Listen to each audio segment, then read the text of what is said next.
Hi there, friends. I'm meteorologist Jeff Hanowich. It is 10 o'clock here on this Friday evening. Hope everybody had a great end of the work week. The weather started out kind of nasty for us this morning. We had some rain showers, even had a light wintry mix up in areas north. But for the most part, by the afternoon, the moisture was gone. We started to see a little more sunshine later in the day. And right now we are indeed seeing the clouds slowly but surely decreasing in some of our backyards while we continue to see a little bit in the way of some west slope snow showers. We'll show you the radar here in just a minute. First off, I want to tell you that we love to see your pictures. Keep on sending them to us. The best way for us to get your pictures on the air is via something called Pin It. You can access Pin It either through WSLS.com/pins, or you can access pins or Pin It also on the news and the weather app. All right, today is it for Severe Weather Awareness Week here in the Commonwealth. This is day 5 of Severe Weather Awareness Week, and we've touched on 5 different topics throughout the week. Today, we're talking about safety, okay? If a tornado is headed towards you, you do not want to be in your vehicle. You do not want to be under a bridge. Under a bridge, you have flying debris and powerful winds to deal with. So no car, no truck, no van. Don't be under a bridge. The best place to be is in a house or a building. And inside that house or building, you want to get to the lowest level you possibly can, away from windows. A basement is always the best place to be, but here's the problem. What if you don't have a basement? Where do you go then? You get into the interior section of your home, on the lowest level of your home, and usually that's either a closet or a bathroom, okay? All right, so we've talked about tornado safety. What about lightning safety? We deal with a lot more lightning around here than we do tornadoes, thank goodness. When it comes to lightning safety outside, when thunder roars, just get indoors, okay? You want to avoid open fields, hills, and ridge tops. Stay away from tall objects and metal, and you want to keep away from water as well. So there's a look at safety when it comes to severe weather. Are we going to see any severe weather anytime soon? The answer to that is no, I don't think so. We're going to be too cold for severe weather here over the next week or so. I want to talk to you about the sunset tracker. This evening, the sunset was at 6:22. Sunday, the sunset is at 7:24. What's going on there? Why the later sunset? Well, right there. We're springing forward. Daylight saving time starts for us here Saturday night. So before you go to sleep Saturday night, you want to push that clock forward 1 hour. Okay, so the sunset on Sunday will be an hour later than it will be on Saturday. And then the sun will set after 7 p.m. all the way through early October. So again, daylight saving time starts for us this weekend. Spring forward 1 hour before you go to sleep Saturday night. Let's talk about the local view, and again, most of the rain from earlier today is just a distant memory for us. We saw anywhere from roughly a trace to about 1/3 of an inch of rain earlier today, and we continue to see at least a couple of snowflakes towards Pocahontas and Greenbrier counties in West Virginia. A small little spillover from time to time, bringing a couple of flurries and or light snow shower or two into parts of Giles, Craig, and Allegheny counties. May continue to see a couple of snowflakes as you head from Highland County south into Bland County as we head into tonight. But most of the snow showers, the West Slope snow machine, is going to stay for the most part in West Virginia. Pocahontas and Greenbrier counties, especially western parts of those two counties, going to see the most snow showers here for about the next 12 hours or so. All right, let's talk about the weekend. Saturday, no weather worries, okay? Of course, we've got a lot going on Saturday. We have the Maple Festival going on in Highland County. We, of course, also have the Shamrock Festival, inclusive of the St. Patrick's Day Parade going on in downtown Roanoke tomorrow morning. And Saturday is the day to be outside. Okay, it's going to be blustery. If you're heading out to the St. Patrick's Day Parade, it's going to be a time frame for you to bundle up. Okay, if you're heading down to the St. Patrick's Day Parade, you're dry, you're going to see sunshine, but don't be fooled by that sun. That heavy coat will be necessary. It's going to be chilly, made to feel colder because of the wind. So on Saturday, we're going to be windy at times. The general trend will be for the winds to weaken as the day goes on. We may continue to have a couple of west slope snow showers Saturday morning, but I think that activity will start to go away as we head into Saturday afternoon. Sunday is the day where we will deal with more moisture. No doubt about it. Sunday kind of looks like a crummy day, a good day to stay inside, okay? We're going to have, I think, a wintry mix around, especially into the mountains, before changing over to that cold rain as we head into Sunday afternoon. And you need to know that the mountains are going to stay the coldest for the longest period of time. So we are looking at the mountains, the NRV, the highlands, parts of the southern Shenandoah, the higher terrain surrounding the Roanoke Valley, having the best chance for snow, sleet, and or freezing rain, okay? Lynchburg City, south side, although you may see a little bit in the way of a mix, you're mainly just going to see a cold rain. So Lynchburg, Danville, South Boston, even Martinsville, it's mainly rain for you. But again, if you're watching us in parts of the highlands, the southern Shenandoah, parts of the NRV, that is where we're going to see the most amount of wintry weather come Sunday. And roughly this looks like a 6 a.m. to 6 p.m. event, okay? Could come in a little bit earlier, could come in a little bit later. So I urge you to please stay tuned to your local weather authority. But for now, I think this is about a 10 to 12 hour event from 6 a.m. to about 6 p.m. on Sunday, all right?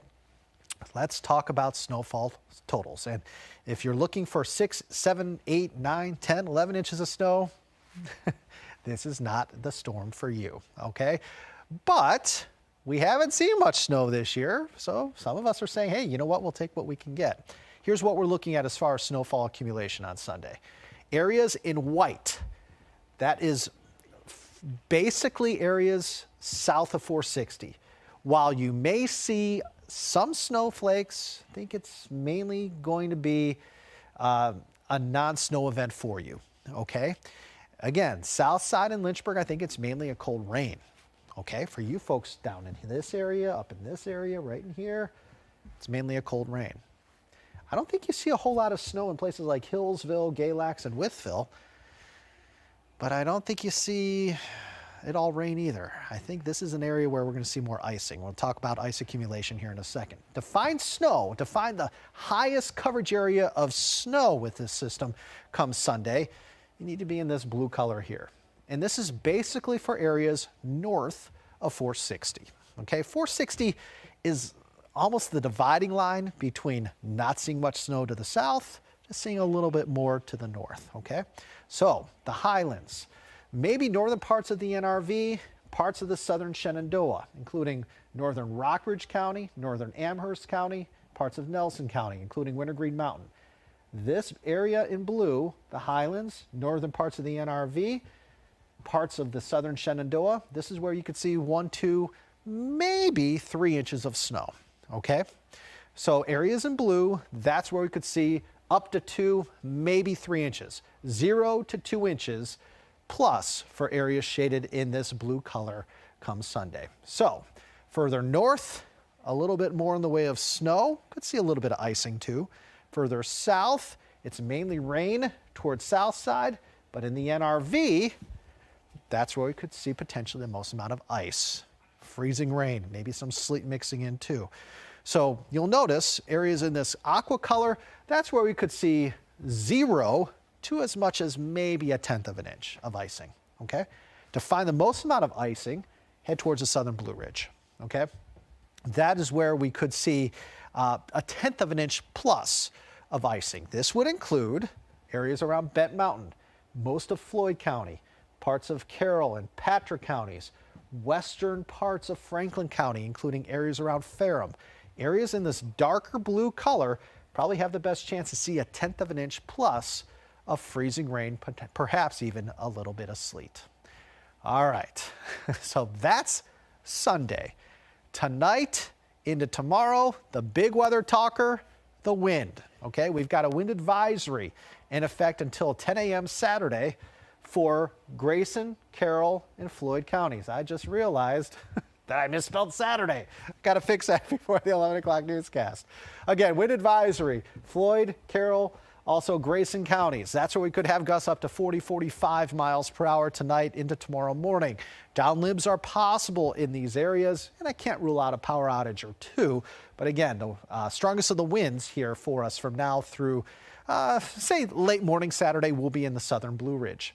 Right now, we have sustained winds anywhere between 10 and 25 miles per hour. Strongest winds, as you would expect, in the mountains. West wind at 25 in Hot Springs, northwest wind at 22 in Blacksburg, west wind at 29 miles per hour in Wytheville.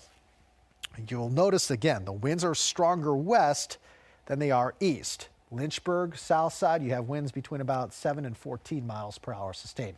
Winds stronger as you get into the higher elevations. Let's talk about the winds tomorrow. We're going to have sustained winds 10 to 20, gusting up to 30 to 35, maybe 40 miles per hour, mainly in the morning hours on Saturday. Once we get from lunchtime on Saturday, the trend will be for those winds to start to weaken slowly. Okay, so the winds will be strongest tonight into tomorrow morning before those winds start to dwindle a little bit after lunchtime tomorrow, and then the winds will continue to weaken Saturday night. I don't think the winds are going to be a factor for us on Sunday. It's 29 right now in Hot Springs, 34 Wytheville, 44 Roanoke, 47 Lynchburg, 47 South Boston, 46 in Danville. Jet stream's taking a big old dip to the south. That means colder air is headed our way. It's going to be very, very chilly here from tomorrow all the way into mid to late next week. I would say we're going to start to warm things back up about 1 week from today. So this is a cold snap that will last about 5 to 6 days. Again, by late next week, the mercury may start to go back up again. Your forecast for tonight, we're turning partly cloudy. It is going to be windy. Overnight lows tonight about 28 to 36. May have a couple of flurries and or a couple of sprinkles possible overnight. And then tomorrow, we're mostly sunny, going to have that wind chill in the morning. It's going to be made to feel colder than it actually is because of the wind outside tomorrow morning. Again, those winds will start to decrease after lunchtime. Highs tomorrow, 40s and 50s. Your extended forecast. We are only hitting the upper 30s on Sunday. Most of us do not get out of the 30s on Sunday. Temperatures rebound a touch on Monday, 51, then they go right back down Tuesday to 42, then they go right back up Wednesday to 52. 1 week from today, we're in the upper 50s. Let's talk about precipitation chances. Without question, the wettest day for us will be Sunday, okay? Sunday is when we could have every type of precipitation you can imagine. Snow, sleet, freezing rain, and rain. By Monday, we'll dry things out. The caveat to Monday is the west slopes may continue to see some snow showers Monday, potentially even into Tuesday. Monday and Tuesday of next week look to be days where we're going to see more sunshine east and more cloud cover to the west. May still have the chance for a couple of snowflakes towards the favored west slopes, mainly West Virginia on Monday and Tuesday. Wednesday is mainly sunny. Thursday, mix of sun and clouds. Friday, we'll have the chance for more scattered rain showers pushing in. Current time is 10:12. Joining me is my good friend Allie. Allie, are there any questions I can answer tonight? Very good. It is 10:13.